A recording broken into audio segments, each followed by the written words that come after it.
Most people never change. That's the hard truth. Not because they can't, because they never decide to. They wait. They wait for Monday. They wait for January. They wait for the right mood, the right weather, the right feeling to fall out of the sky. And the years keep moving. I've watched it happen to good people, smart people, kind people, people with every ingredient except the one that matters: discipline. And I want to tell you why. Now, here's what nobody tells you about the life you're living right now. Most of it is running on autopilot. You wake up at roughly the same time. You reach for the same phone. You think roughly the same thoughts. You eat roughly the same breakfast. You drive roughly the same route. You do roughly the same job. You come home to roughly the same evening. And you fall asleep at roughly the same hour. Then you wake up and you do it again, and again, and again. And you call that a life. Here's the thing. It isn't a life, it's a loop. And the loop is quiet. That's what makes it so dangerous. It doesn't announce itself. It doesn't shout. It doesn't wake you up in the middle of the night and say, "Friend, you are sleepwalking through the only years you'll ever have." No. It whispers. It says, "Tomorrow." It says, "One more day off won't hurt." It says, "You've earned a break." And you nod along because the whisper sounds like kindness. But it isn't kindness. It's the softest form of theft there is. I've watched people lose whole decades to that whisper. 10 years, 15 years, 20 years, gone. And when you ask them what happened, they can't tell you. They can't point to the day it went wrong. Because it didn't go wrong on a day. It went wrong on 1,000 ordinary Tuesdays. It went wrong in the small choices they didn't think mattered. The book they didn't open. The walk they didn't take. The conversation they avoided. The idea they let die in the notebook. The dream they filed away under someday. And here's the invisible mechanism most people miss. Life doesn't punish you for one bad decision. Life punishes you for a pattern, and it doesn't reward you for one good decision either. It rewards you for a pattern. That's the whole game. That's the whole secret. Discipline isn't a single act. Discipline is a pattern of small acts, repeated so many times, they stop feeling like choices and start feeling like who you are. Now, some people will say, "Well, I'm just not a disciplined person." And I want you to hear me on this. That's not a diagnosis. That's a decision, a quiet one. A decision you keep making every morning without realizing it. Because every human being alive is disciplined about something. You are disciplined about brushing your teeth. You are disciplined about locking the door. You are disciplined about the shows you never miss, the routes you never forget, the habits you never skip. The question isn't whether you have discipline. You do. The question is where you've aimed it. And most people have aimed it at their comfort, not their calling, their comfort. They've built a fortress of small daily habits designed to keep them exactly where they are. And then they wonder why they aren't moving. Friend, you can't build a fortress around your life and complain that the walls are too close. You built them, brick by brick, day by day, choice by choice. Here's the truth. The reason most people never break out isn't a lack of talent. It isn't a lack of intelligence. It isn't a lack of opportunity. It's a lack of a decision that sticks. They decide on Sunday and forget by Wednesday. They decide in the shower and forget in traffic. They decide when they're inspired and forget when they're tired. And that's why nothing changes. Because inspiration is a visitor. Discipline is a resident. One knocks on the door. The other lives in the house. And I'll tell you what nobody told me about that when I was younger. I'll come back to it before we finish. But hold that thought, because once you understand what I'm about to tell you, you'll never look at your daily life the same way again. Here's the central law. Write it down if you have a pen near you. Success is not an event. Success is a residue. It is what's left behind after years of small disciplines that nobody applauded. It's the shape your life takes when nobody was watching. And that means success is never decided in the big moments. It's decided in the boring ones. Let me say that again, because it matters. Success is never decided in the big moments. It's decided in the boring ones. In the alarm clock at 5:30 when nobody would know if you rolled over. In the book you open when nobody would know if you scrolled instead. In the workout you finish when nobody would know if you skipped. In the extra hour you put in when nobody would know if you clocked out. That's where your life is being decided. Right there, in the seams, in the margins, in the parts of the day nobody sees. And here's the law inside the law. The disciplines you keep in private become the results you show in public. You cannot escape that. Nobody can. The person you are behind the closed door becomes the person the world eventually meets in the open one. There is no version of your life where the private you and the public you stay separate forever. The line always closes. Always. Which means the discipline that makes success inevitable isn't something you find. It's something you build. Piece by piece. Morning by morning. Small choice by small choice.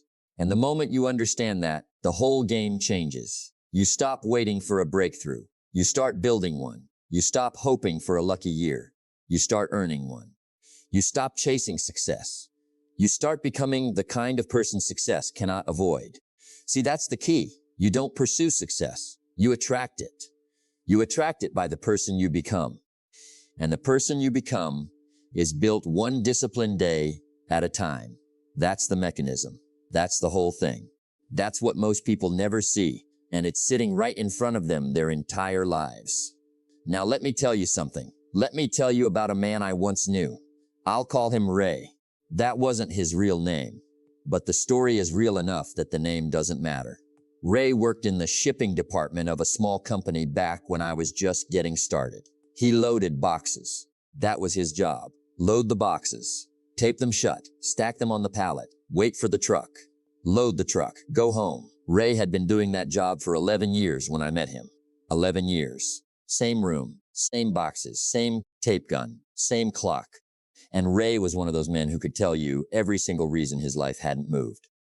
The economy, the boss, the wife, the neighborhood, the schools he didn't get to go to, the parents who couldn't help, the knee that hurt in cold weather, the car that kept breaking down.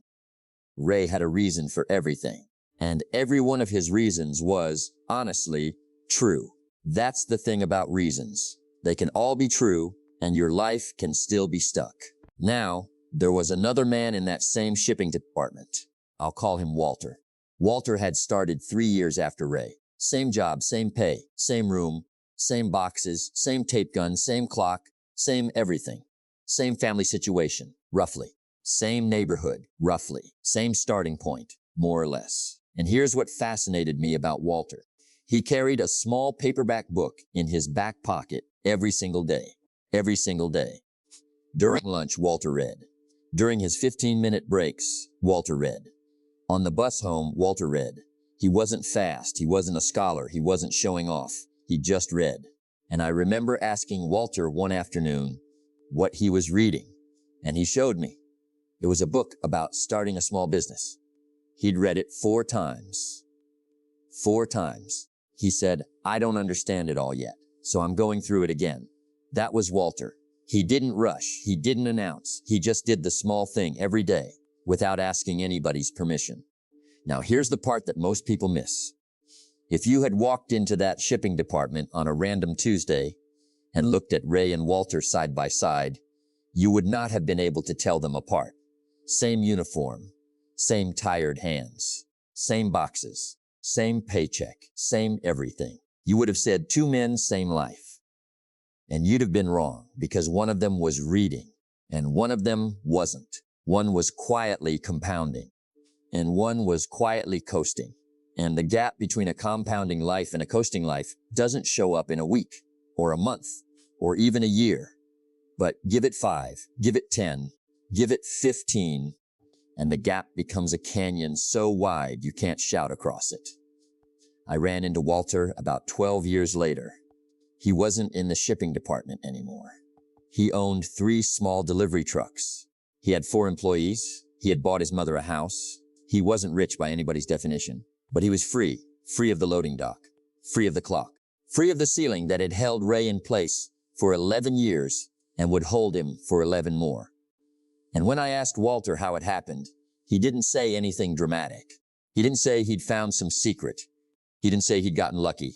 He said, and I'll never forget this, I just kept reading. And then I kept trying. And then I kept trying again. That was it. That was the whole strategy. Read, try again. And Ray was still in the shipping department. Same boxes, same tape gun, same clock, same reasons. All of them still true. All of them still useless. Here's what nobody tells you. The distance between Ray and Walter wasn't intelligence. It wasn't background. It wasn't opportunity. It was 15 minutes a day for 12 years. That's it. That's the whole difference between a stuck life and a free one. 15 minutes. Compounded. Refused to be skipped. Here's what I want you to sit with. Ray wasn't a bad man. Ray was a good man. Ray was kind. Ray was decent. Ray worked hard. Ray showed up. Ray never stole a thing.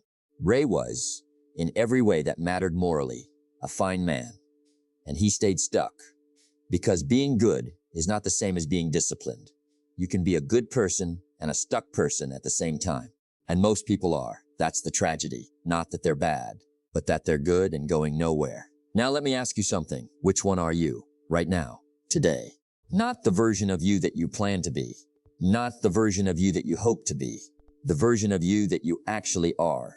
Are you Ray or are you Walter? Are you loading boxes and blaming the room? Or are you carrying the book in your back pocket, quietly compounding, refusing to be seen, refusing to be stopped? Here's what's fascinating. If you watch people long enough, and I mean really watch them, not just glance at them, but watch them across years, you start to see a pattern, not a rare pattern, a common one. There are two kinds of people in this world when it comes to their own lives, and they are separated by something so small you'd miss it if you weren't looking for it. Most people talk about their life. The few live theirs. Most people are interested. The few are committed. Most people have preferences. The few have priorities. Most people wait for motivation. The few build routines. Most people react to their day. The few design theirs. Most people manage their feelings. The few manage their actions. Most people count the hours. The few make the hours count. Most people are busy. The few are productive. Most people are moving. The few are progressing. Most people know what to do. The few do what they know. And that last one is the killer. Because knowing is not the same as doing, not even close. Knowing is comfortable. Doing is uncomfortable. Knowing gives you the illusion of movement. Doing gives you actual movement, and you cannot substitute one for the other. You just can't. Here's the truth. If you do what most people do, you will get what most people get. That's not a threat. That's a mirror. Look at what most people have. The average bank account, the average health, the average marriage, the average energy, the average confidence, the average life. That is not the result of bad luck. That is the result of common habits. And common habits produce common outcomes every time, without fail. If you want an uncommon life, you have to be willing to develop uncommon habits. And uncommon habits, by definition, are the ones most people won't develop. That's what makes them uncommon. It's not that they're impossible. It's that they're unpopular. They're not hard. They're unattractive. They don't feel exciting on the day you do them. They feel boring. They feel small. They feel like nothing. And most people quit them because they're waiting for the payoff to arrive on Tuesday. But the payoff doesn't arrive on Tuesday. The payoff arrives on some Tuesday 5 years from now, and it arrives so quietly you almost miss it. Here's the contrast. The average person asks, how much do I have to do today? The exceptional person asks, how much can I do today? The average person asks, when can I stop? The exceptional person asks, how far can I go? The average person looks at a book and asks, how long is it? The exceptional person looks at a book and asks, how soon can I start it? And here's what nobody tells you. The exceptional person didn't start exceptional. Almost none of them did. They started ordinary. They started with the same 24 hours you have. They started with the same distractions, the same doubts, the same tired eyes at the end of the day. What made them different wasn't a gift. It was a decision. A quiet, unglamorous, repeated decision to hold themselves to a slightly higher standard than the room they were in. See, that's the key. You don't have to be better than everybody. You just have to be better than the person you were yesterday. And you have to do it long enough that the years start to notice. Because the years always notice. The years remember every skipped morning. The years remember every book you didn't finish. The years remember every time you chose the couch over the calling. The years keep an honest ledger, even when you don't. Now let me tell you something that might sting a little. Most people are living the life their yesterday chose for them, not the life their today is choosing, not the life their tomorrow will choose, the life their yesterday chose. And they don't like that idea, because it means the person responsible for their current life is looking back at them in the mirror. But that's also the good news, because if yesterday's you built today's life, then today's you is building tomorrow's. And that means the ceiling isn't fixed. The story isn't over. The book is still being written, and you are still the one holding the pen. Here's what I want you to hear. The gap between the average and the exceptional is not a talent gap. It's a discipline gap. It's a standards gap. It's a decisions you refuse to negotiate gap. The exceptional person has quietly stopped negotiating with themselves. And that one shift, that one internal shift, from let's see how I feel to this is who I am, changes everything downstream of it. Now, here's what I discovered. And this is the part I want you to lean in for, because it took me a long time to understand this. And I don't want you to wait as long as I did. You don't pursue success, you attract it by the person you become. Read that slowly. You don't pursue success, you attract it by the person you become. Most people are trying to get things. Get the money, get the promotion, get the house, get the relationship, get the freedom. And there's nothing wrong with wanting those things. But here's what nobody tells you. Life does not deliver those things to who you want to be. Life delivers those things to who you are every single time. Without exception. Life is not fooled. Life doesn't respond to your intentions. Life responds to your habits. Life responds to your standards. Life responds to your identity. So the question is not, how do I get more? The question is, who do I have to become so that more is the natural byproduct of who I am? That's the question that changes lives. That's the question most people never sit long enough to ask. Because becoming is slower than getting. Getting feels like a transaction. Becoming feels like a transformation. Getting can happen on a Friday. Becoming happens over a decade. Getting is loud. Becoming is quiet. Getting is what everyone else notices. Becoming is what only you notice, and you notice it in the parts of the day nobody else sees. Here's the truth about compounding, and I want you to hear this one carefully. A penny doubled every day for 30 days becomes more than $5 million. But nobody would ever guess that on day 10. On day 10, the penny is still small. It's still a joke. It's still invisible. And that's exactly where most people quit. Not because the strategy failed, because the strategy looked like it was failing. And there is a very big difference between those two things. The disciplines you are keeping right now, the ones that seem to be doing nothing, are the pennies doubling. You can't see it. You can't measure it. You can't hold it up to the light and say, look how much I've grown. But it's happening underneath, in silence, in the roots. Same way a farmer plants in April and doesn't harvest till September. And in June, if you walked past that field, you'd swear nothing was happening.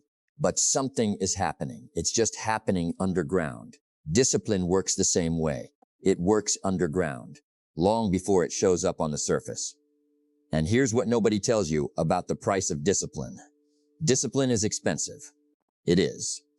I won't lie to you about that. Discipline costs you your comfort. Discipline costs you your excuses. Discipline costs you the version of yourself you were used to being. That's not a small price. That is a real price. But here's what I want you to weigh against it. The price of regret. Because regret has a price too. And the price of regret is heavier than the price of discipline. Every time. Without exception. The pain of discipline weighs ounces. The pain of regret weighs tons. And the tragedy is you pay one of those two prices no matter what. There is no version of your life where you pay nothing. You either pay the ounces now or you pay the tons later. That's the deal. That's the only deal on the table. And nobody gets a different one. Let me tell you something about standards, because this is where it all lives. Your life will never rise above your standards, not 1 inch above them. If your standard for your morning is to hit snooze until you're rushing then your morning will always be rushed.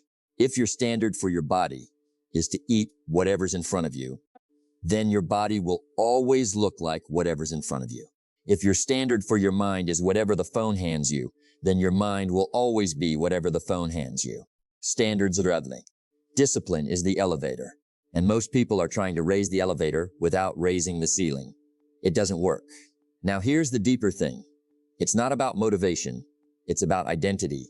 It's not about how you feel. It's about who you are. It's not about willpower. It's about who you've decided to be, because willpower runs out. Feelings change with the weather. Motivation shows up when it wants to and disappears when it doesn't. But identity is steady. Identity says, I don't skip because I'm not the kind of person who skips. Identity says, I don't quit because I'm not the kind of person who quits. Identity says, I don't negotiate this because this is who I am. And here's what's fascinating. Once you shift from doing discipline to being disciplined, the whole thing stops feeling like a fight. It stops feeling like something you have to force.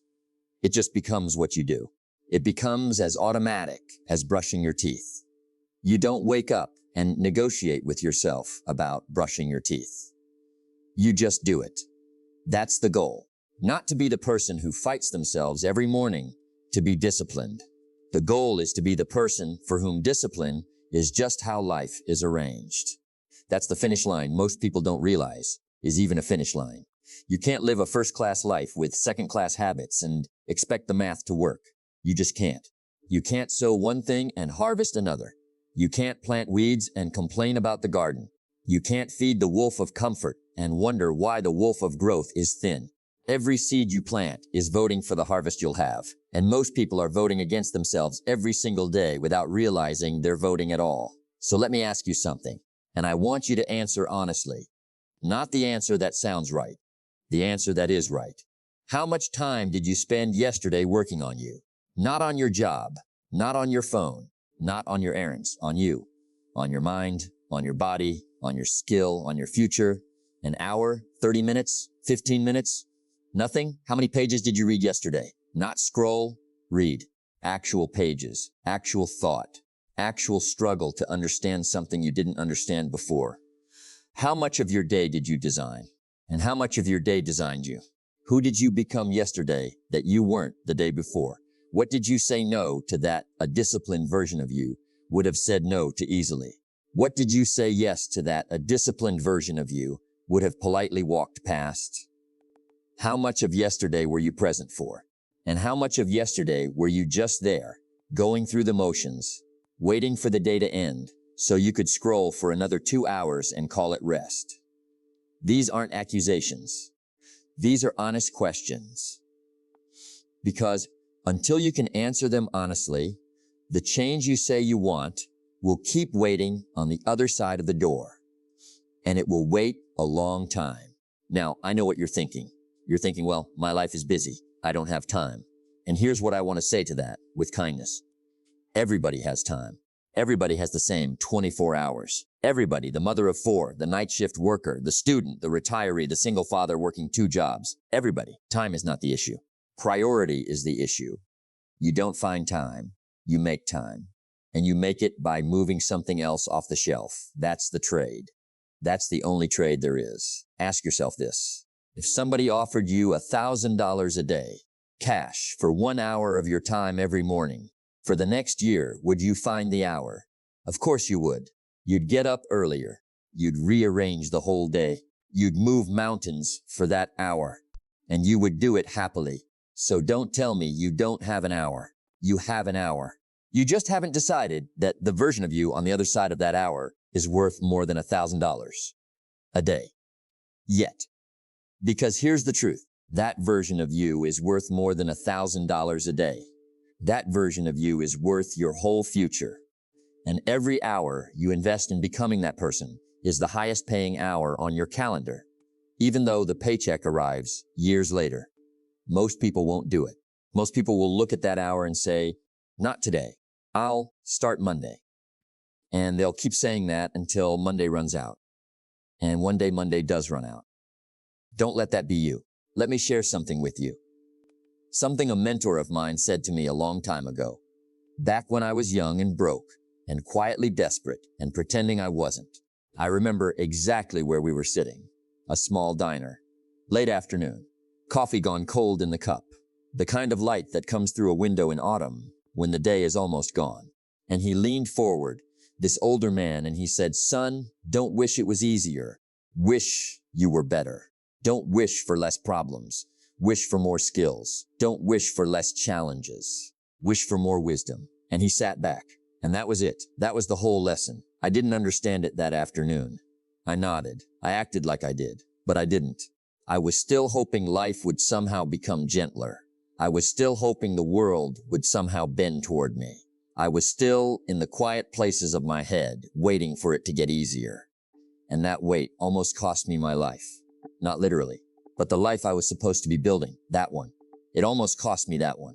Because as long as I was waiting for the world to change, I was refusing to change. And the world doesn't move for a man who won't move for himself. It took me years to understand what he meant. Years. But when I finally understood it, it changed everything. Because I realized life is not going to get easier. It's just not. Anybody who tells you otherwise is selling you something.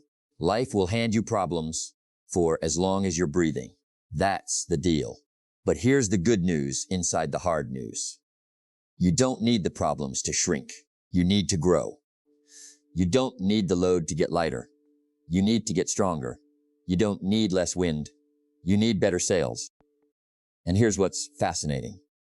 Once you shift from wishing the world was smaller to wishing you were bigger, the whole game changes. The problems don't stop, but your capacity grows. And there is a point, and every disciplined person eventually gets there, where the problems that used to break you don't even slow you down anymore. Not because they got smaller, because you got bigger. That's the whole miracle. That's what discipline builds. It doesn't build a life without storms. It builds a person who doesn't fear them. Let me tell you about two brothers. I knew them years ago. Same house, same parents, same schools, same table, same starting point. And by the time they were both in their 40s, they were living opposite lives. One was in a small apartment, drifting, angry, blaming, running out of chances. The other had built a modest business, was raising his children well, had money in the bank, had peace in the house, had time for his mother. Same DNA, same start, different endings. Why? I'll tell you why. It wasn't luck. It wasn't the economy. It was an opportunity. It was that one of them, somewhere around the age of 22, started keeping small promises to himself, and the other one didn't. That was it. That was the fork in the road. One of them said, "I told myself I'd read for 30 minutes, so I'm going to read for 30 minutes. And he did it. Not because he felt like it, because he'd said it. And every time he kept that promise to himself, his self-respect grew a little. And every time his self-respect grew, his standards grew. And every time his standards grew, his life quietly rose to meet them. The other brother broke promises to himself every single day. Not big promises, small ones. I'll start Monday. Monday came. He didn't start. I'll do it after dinner. Dinner ended. He didn't do it. This week for sure. The week ended. Still nothing. And every broken promise, every single one, chipped away at his trust in himself. Until eventually, he didn't even believe himself when he made a promise. He'd say the words, and inside, he already knew he wasn't going to do it. And when you've stopped believing yourself, you have stopped being able to lead your own life. Somebody else is going to lead it for you. The mood, the moment, the crowd, the screen, the couch, something. But it will not be you. Here's the truth. Discipline is not really about the task. It's about the trust. Every time you keep your word to yourself, you deposit a little trust in the account of your own soul. And every time you break your word to yourself, you make a withdrawal. And over years, that account either becomes a fortune or it becomes empty. And the amount in that account determines almost everything else in your life. Your confidence, your calm, your peace, your willingness to try, your willingness to keep going after something knocks you down. All of it. All of it flows from that one hidden account most people don't even know they have. So here's my challenge to you tonight. And I mean tonight. Not next week. Not Monday. Not January. Not when things settle down. Because things are not going to settle down. Things never settle down. That's the great lie you keep telling yourself. Life doesn't have a quiet season waiting up ahead for you to finally start. This is the season. Right now. The one you're in, this is it. So here's what I want you to do. Before you go to sleep tonight, take out a piece of paper, not your phone. Paper. There's something about paper. It doesn't buzz. It doesn't distract. It doesn't have a notification.